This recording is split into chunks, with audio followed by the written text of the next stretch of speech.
बिस्मिल्लाहिर्रहमानिर्रहीम। अज असी इस वक्त अपने लियानी के बाजार के अंदर मौजूद हाँ। साढ़े नाल तमाम ताजरान बरादरी इस वक्त मौजूद है।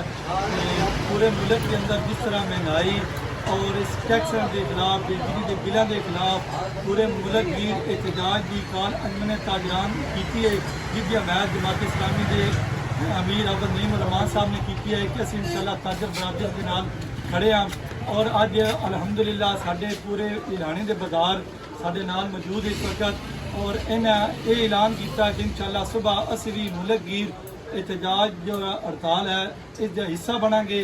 और इंशाअल्लाह सुबह लिलाने के अंदर पूरे लिलाने के अंदर चांदनी मरीदपुर लोगड़ी को लैके अड्डे तक और तमाम अंदरूनी बाजार जितने भी हैं सवेरे सारे के सारे इंशाअल्लाह सुबह शटर डाउन हड़ताल होसी और मुल्क गिर हड़ताल का हिस्सा बनेंगे इंशाअल्लाह जी। सारे इंशाअल्लाह सी अपने मुल्क गिर के इस एहतजाज हिस्सा और इस महंगाई के खिलाफ, इस हुकूमत के खिलाफ जी इसने लोगों का जीना मुश्किल कर दिता है।